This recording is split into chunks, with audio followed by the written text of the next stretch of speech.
ચાલો મિત્રો, આજે આપણે ખાસ કરીને વાત કરશું કે જીરામાં સેલું પિયત આપતા હોય તો જીરાને છેલ્લે સુધી ખેંચી ન પડે એની માટે કયા કયા ખાતર આપશું અને સુકારામાં સારામાં સારી રાહત રહે તેના માટે કયા ખાતર આપશું મિત્રો. તો મિત્રો, સૌપ્રથમ જે મિત્રો ન હોય ચેનલને લાઇક શેર અને સબસ્ક્રાઈબ કરવાનું ભૂલતા નહીં.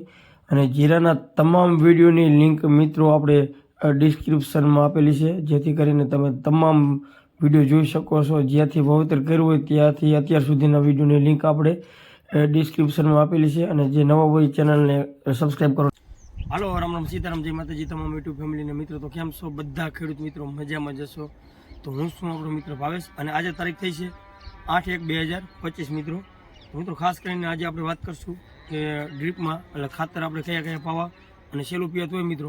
તો ખાસ કરીને જીરાના મૂળનો વિકાસ માટે, પછી હુકારા માટે અને એકદમ જીરું કલરમાં રહે એની માટે તો ખાસ કરીને કયા કયા ખાતર પાવા અને જીરાને એકદમ વધારે પાણી પીવું જોઈએ તો ભેજ પણ મૂકી દે એની માટે તમામ પ્રકારની આજે આપણે મિત્રો વાત કરશું મિત્રો. તો ચાલો વિડીયોમાં આગળ બન્યા રહીએ મિત્રો. તો સૌપ્રથમ મિત્રો આપણે વીઘે ડ્રીપ હોય તો વીઘે 6 થી 7 કિલો ઉરિયા, અને જો આપણે પિયતમાં પાણી આપતા હોય ચરિયામાં નાકાવાળી તો આપણે 7 થી 8 કિલો જેવું ઉરિયા તો આપણે ડ્રીપમાં નાખીશું. એક ઉરિયા મિત્રો ખાસ કરીને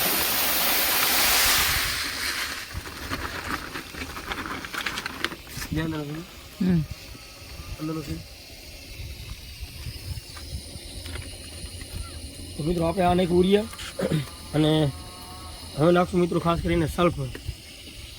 તો મિત્રો તમે ડ્રીપમાં પાવતા હોય તો આપણે કોસાવેટ જે સલ્ફર આવે છે, જે કોસાવેટ નામથી આવે છે સલ્ફર મિલનું, એ હારામાં આવે છે મિત્રો.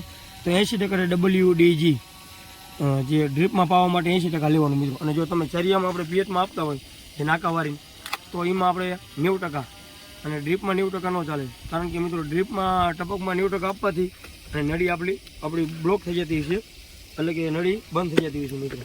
તો આ સલ્ફર 80% આપણે ડ્રીપમાં પાવા માટે લેવાનું, જેથી કરીને સલ્ફર પાવાથી મિત્રો મેન ફાયદો એ થાય છે કે ઘાયઘા જમીન થોડીક વાટી જતી હોય છે, ઝડપથી સૂકી જતી હોય છે, એટલે કે જીરાને સુકારામાં સારું કામ કરે છે. અને આપણે ભેગું ઉરિયા નાખ્યું હોય મિત્રો તો ઉરિયાને જે છોડને જોઈએ એટલું જ ઉરિયા સલ્ફર મિશ્રણ કરેલું હોય તો આપણે ઉરિયા જેટલું આપણે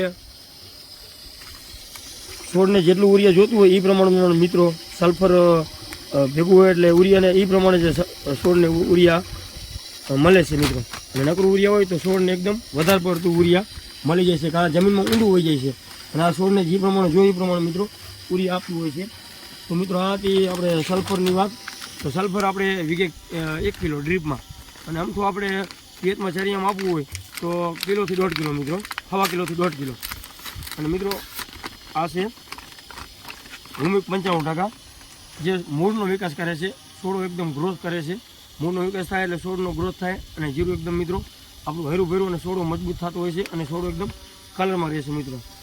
તો મિત્રો આ પણ આપણે એકદમ સારી રીતે હલાવીને ડ્રીપમાં આપી શકીએ છીએ મિત્રો. પણ આને હલાવવાનો મિત્રો બહુ હરખી રીતે મિત્રો. ખાસ કરીને આની વાત કરીએ તો આપણે 500 ગ્રામનું માપ છે 2.5 થી 3 વીઘા.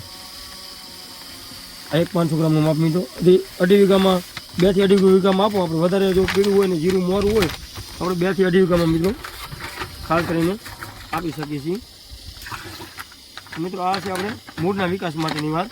હવે આપણે વાત કરી ઉરિયા, જે છોડને એકદમ કલરમાં થોડોક રાખે છે, અને બીજું છે આપણે સલ્ફર, જે જમીનમાં ભેજ સુકવાડી દે છે, અને ઉરિયાને જોતા પ્રમાણમાં જ ઉરિયા આવે છે. ખાસ કરીને છોડને સલ્ફર ભેગું મિક્સ કરેલું હોય એટલે જે છોડને જોતું હોય એ પ્રમાણમાં જોતા પ્રમાણમાં ઉરિયા મળે. ખાસ કરીને જો નકરું ઉરિયા હોય તો ઊંડું ઉતરી જાય જમીનમાં, ત્યાં પછી છોડ એકસાથે લઈ લે છે.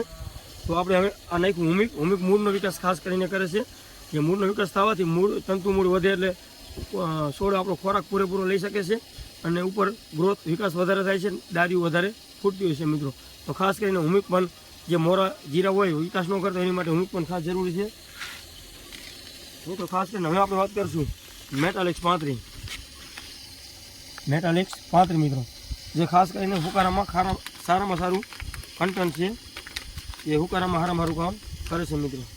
તો મિત્રો આનું માપ છે આપણે 250 ગ્રામ પ્રતિ એકરે મેટાલિક્સ 35 મિત્રો.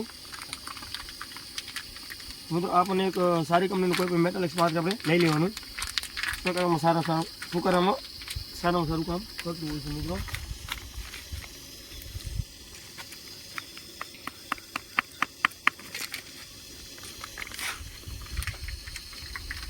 મિત્રો પાણી પણ આ રીતનું નાખી દેવાનું.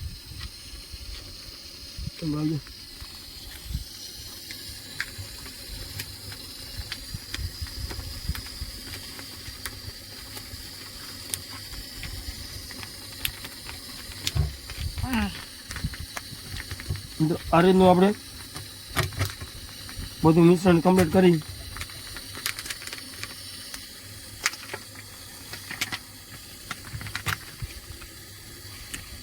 અને એકદમ હલાવી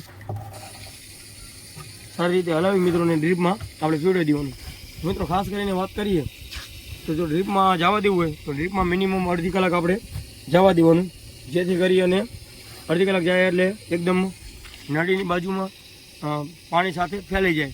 જો તમે 10 મિનિટ જવા દેશો તો નળીની બાજુમાં જ રહી જશે અને બીજા છોડને ખાતર આવશે નહીં ખાસ કરીને.